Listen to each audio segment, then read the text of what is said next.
Hi, I'm Stuart. Welcome to my channel, or welcome back. Thanks for viewing my video.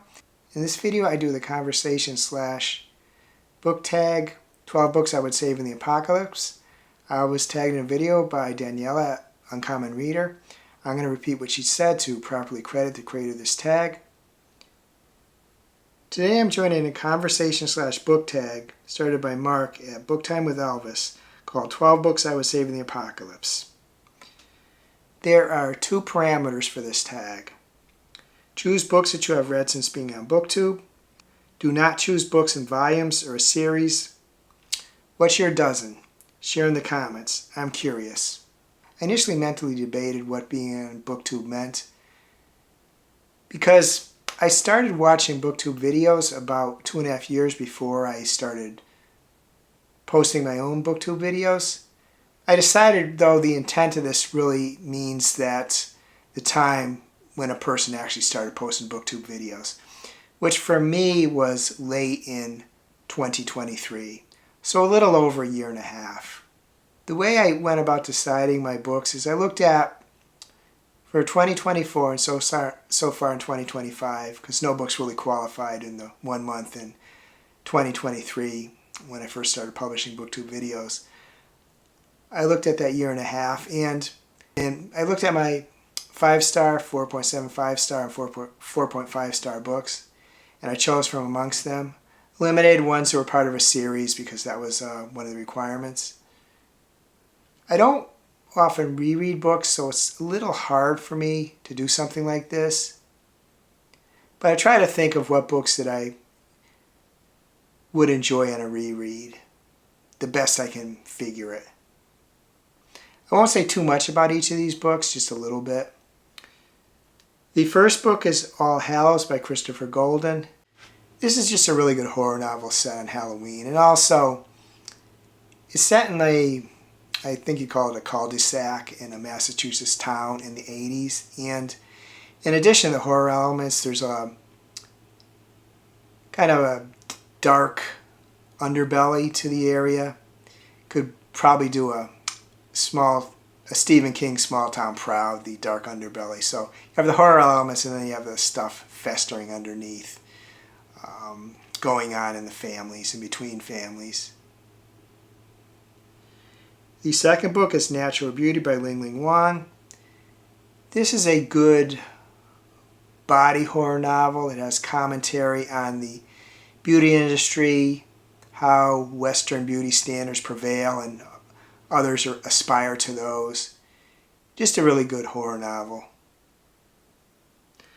The third book is Funny Story by Emily Henry.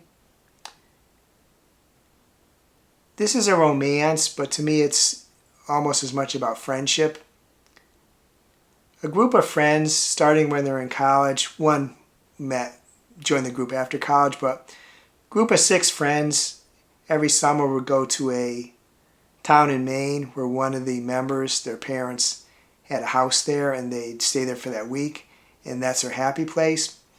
But the parents are going to sell the house, so this time is the last time they're going, and they have to confront a lot of things.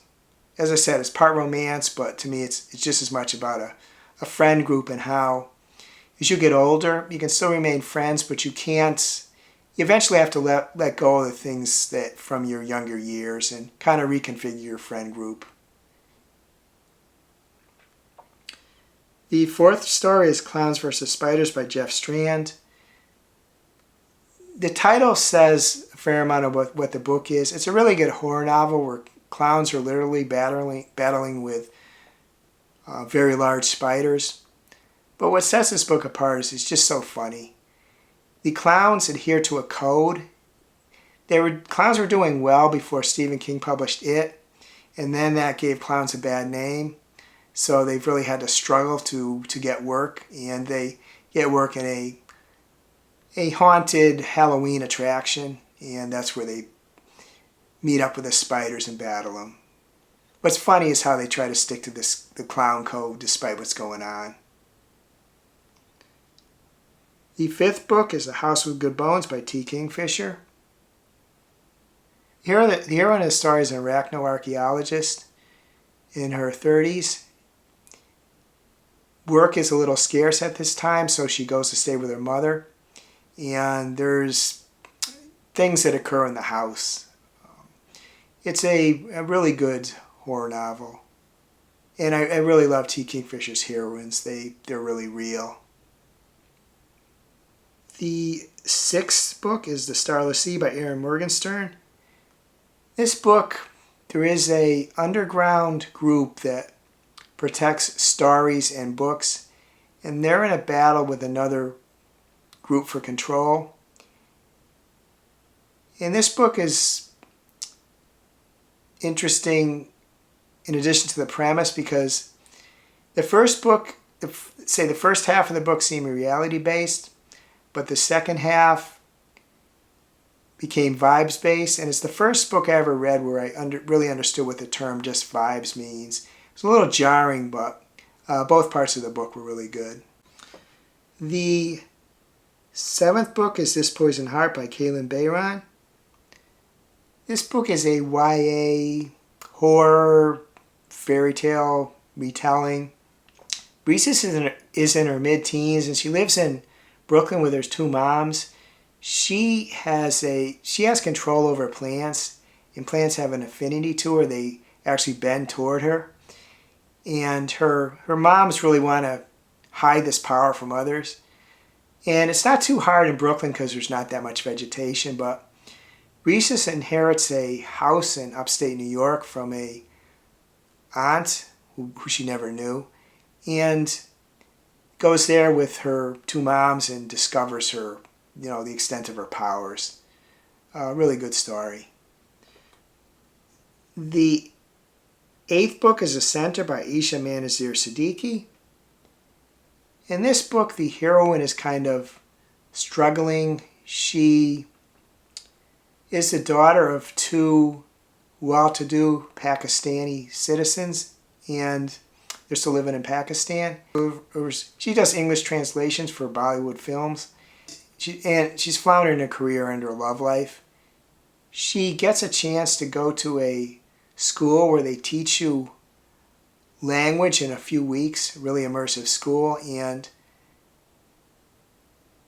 there's a good amount of weirdness to the book. There's mystery, there's just a quite interesting book. Well, actually, that was the 7th book. The 8th book is 7 Days in June by Tia Williams. This is a book I actually did read twice. The second one was for a book club, and I really liked it both times. This is about a pair, man and woman, who, when they were in high school, they had a week-long, really intense, I'll call it a relationship, although it was only for a week. And then they just separated, never talked to each other. They both became separate authors. Now they're 32, and they happen to meet at a book conference, and they try to rekindle their relationship. But there was a lot of trauma in both their lives they have to work through. Very good romance with a lot of other things to say in it. The 10th book is A Twisted One. It's by T. Kingfisher, and I know it's my second T. Kingfisher book, but this is another book. There's a really good 30-ish heroine. There's a fair amount of strangeness, which is gradually revealed. Some good supporting characters. I found it a really effective horror novel. The 11th book is Piranesi by Susanna Clark. Story begins, there's a man, lives mostly by himself in what he calls a house. It's actually this huge building with room after room after room, big statues in it. There's a tide that comes in and out. And there's one other man he occasionally meets up with, like weekly or so. Just a very mysterious book that talks about what it's like for someone to be by themselves and how they got to survive and stuff like that. The 12th book is The Seven Husbands of Evelyn Hugo by Taylor Jenkins Reid. This is a very recent read. It's basically a 2-woman story. One is a journalist who gets the opportunity to do a interview for an article with the famous, occasionally notorious movie star Evelyn Hugo. And Evelyn Hugo started being in the movies in the 50s, and she tells her story going forward, and there is a mystery, some mystery elements to it, with things are gradually revealed, and we learn about Evelyn, but we also learn about the journalist Monique, about her life. And now I'm going to tag a bunch of people. First I'm going to tag, though, if you watch this video and you like to do this, whether in a video or in the comments, please do so. But I'm going to tag a bunch of people. I'm tagging Pat, Nick, Smitty, Kayla V, Milena, Maeve, Nick, Heather, Brian, Fred, Flossie, Justin, Felix, Hannah, Jen, Suey, Cliff, Philip, Elaine, Nigel, Kevin, Kelly, John, and Renee. Just if you like to do this in a video or in my comments. I hope you're having a wonderful reading week, and I hope you're having a wonderful week in general. If you enjoyed this video, please give it a like, please subscribe, please hit the bell to get notified when I upload future videos.